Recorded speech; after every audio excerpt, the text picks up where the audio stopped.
All right, boys, welcome back to another episode of the John boat to bass boat conversion. So I am going to be adding these supports to this piece here. I just got back from fishing with my friend Eric, and he's like, bro, you gotta do the supports. I also got a few comments of people saying that I have to do them, so today we're gonna do them. Check out that catfish.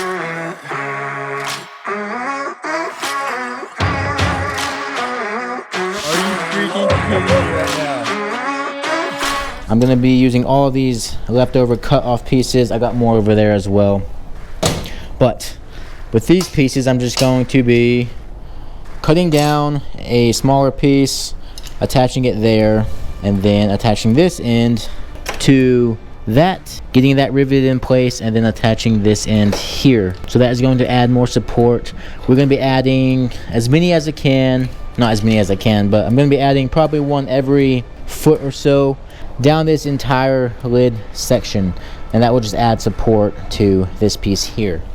So that's the plan.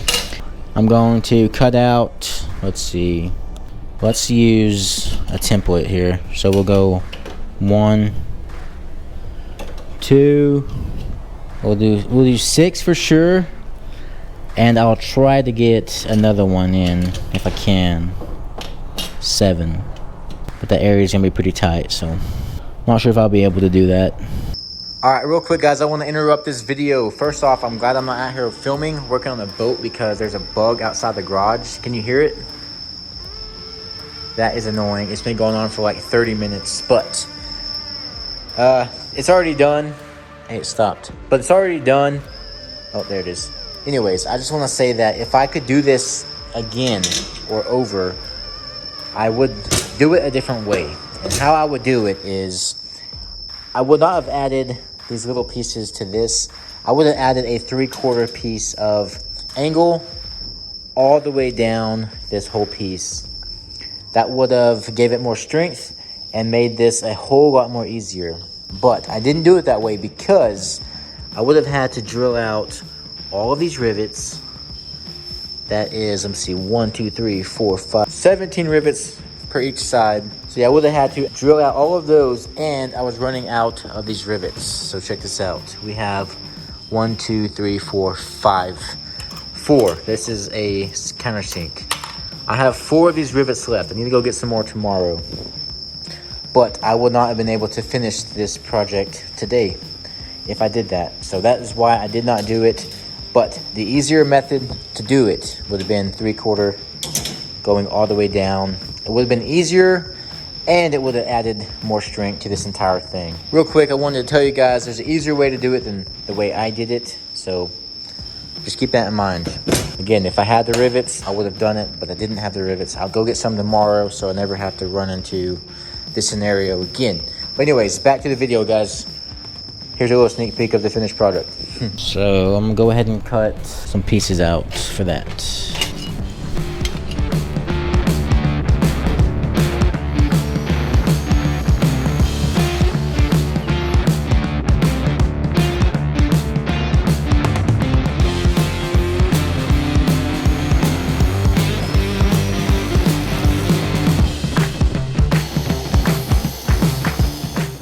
All right, so I'm gonna need about 14 of these little pieces cut. That's 7 for each side. All right, so I just got 16 of these little pieces cut. Another thing I need to do is go ahead and get all these pieces cut down to the right size. All right, so I got the pieces divided for each side. I'm gonna go ahead and cut all of these pieces. I'm gonna cut an angle on this side. That way it can sit all the way up against this wall here, and then match that angle going down. So we'll do that, and then we'll cut the actual length of where they need to be.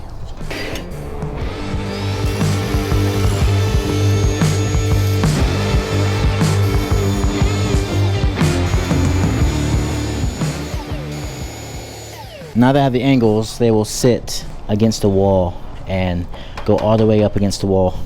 Let's go ahead and see where the next one will sit. All right, I'm happy with that gap. Let's see where this next one sits. The next one will sit right there. I kind of want these evenly spaced out because it'll make it look a whole lot better.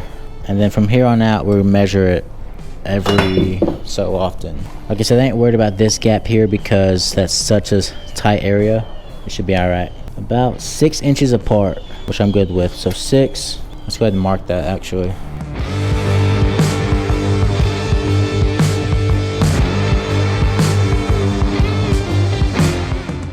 All right, I'm happy with that.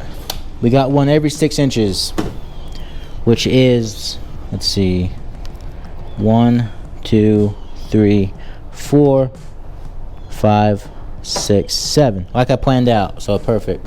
But now that I have those marks, I can place these in that spot and see where I need to cut them. I can't force it in because it's gonna push that way, which won't work. See? Okay, so we need to cut this one down just a hair.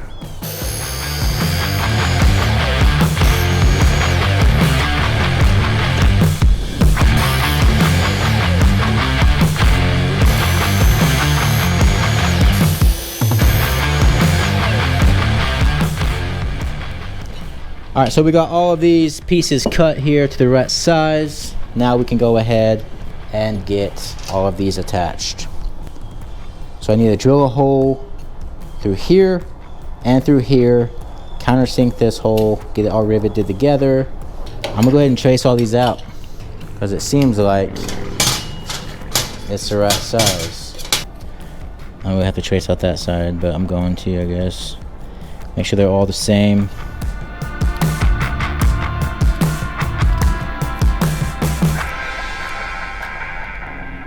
Let's go get all these cut out now.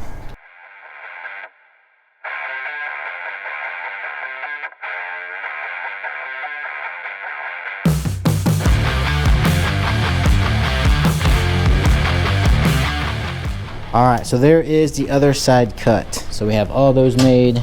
Now I need to go ahead and get all of these pieces attached.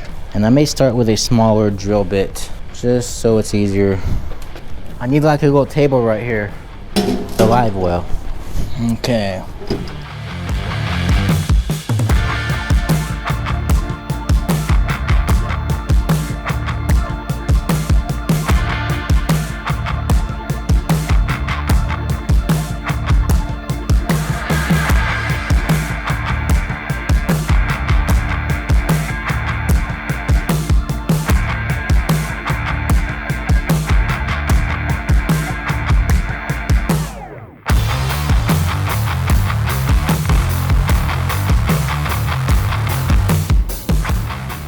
All right, there it is. We got all of these done. All right, oh, never mind. We got one more to do. Didn't see that one.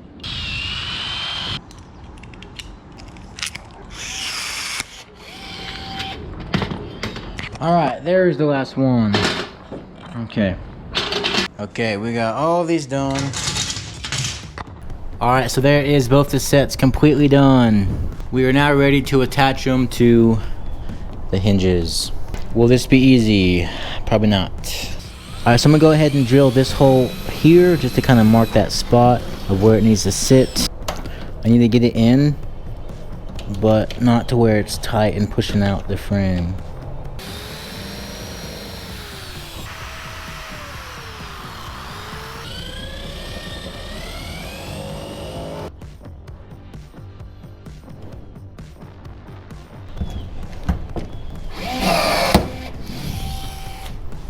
All right, so I got that side attached. Now I need to drill out a hole on this underside to get that in attached to the frame.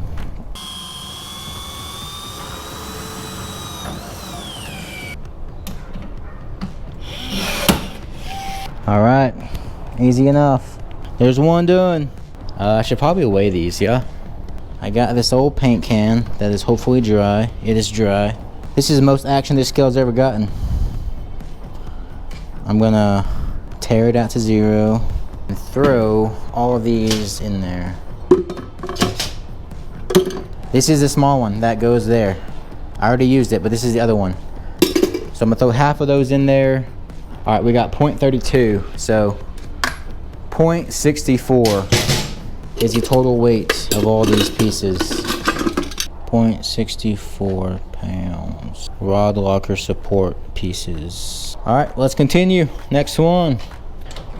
It's actually kind of hard to push that way now since I added in this one already. Just one little piece already gave it so much support. So that's good. It's working already. It's giving it left and right support, but I'm really want up and down support. Hopefully it does that too. It should.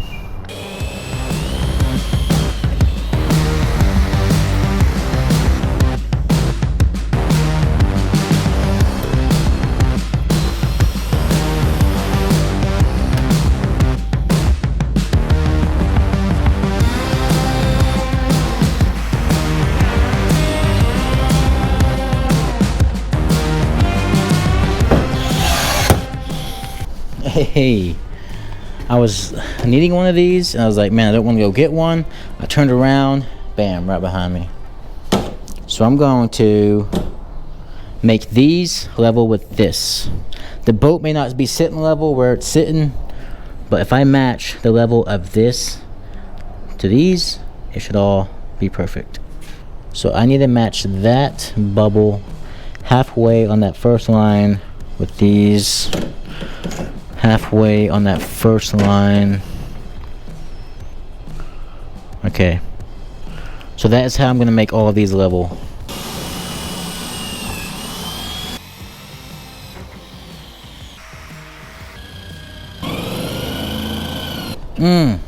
Not good. Not good at all. Crap. My whole freaking, man, I just put way too much pressure on that hole and my entire countersink went through. This countersink is done for. I'm done using it. It's a piece of crap. Alright, I'm gonna have to move this one over now.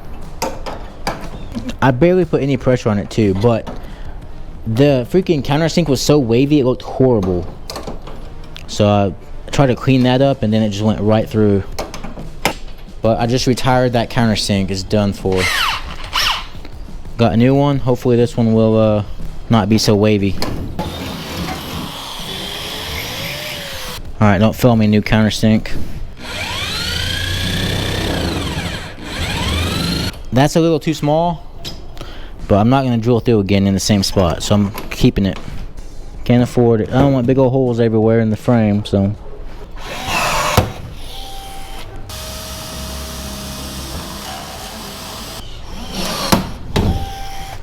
Oh, I never even riveted this. What the heck is going on?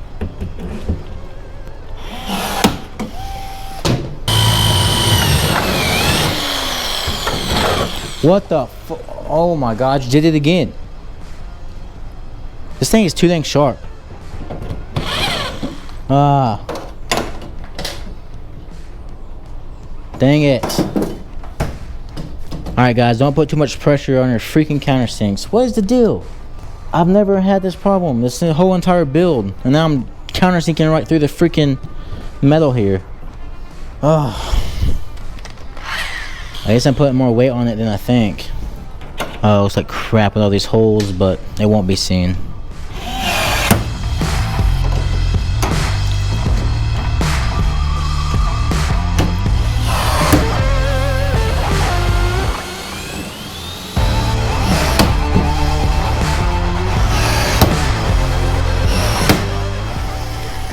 Alright, there's one side done.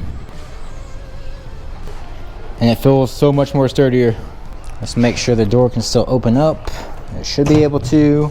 The only reason it wouldn't be able to, I would think, is if, say I push this side in too much this way and push that side too much out that way. It might make a twist into this piece here and make it not be able to open. But I was pretty careful with making sure that I was not moving this when I was attaching these, so it all came out good. Solid, baby. But we'll see what that does. Hopefully that makes it a lot more stiffer. If we need to, I may do a few going down to the rib, just to make sure it gets up and down support. Alright, there's that side. Alright, so now I need to go ahead and do the exact same thing over on this side. But I'm not going to film it just because it's going to be the exact same thing I did over there. And it's going to be repetitive. So, I will see y'all when this side is done. Not.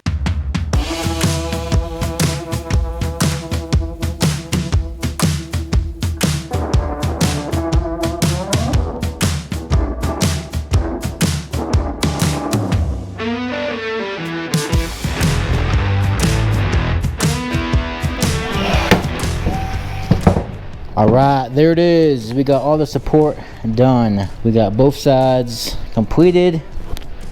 Looks pretty good.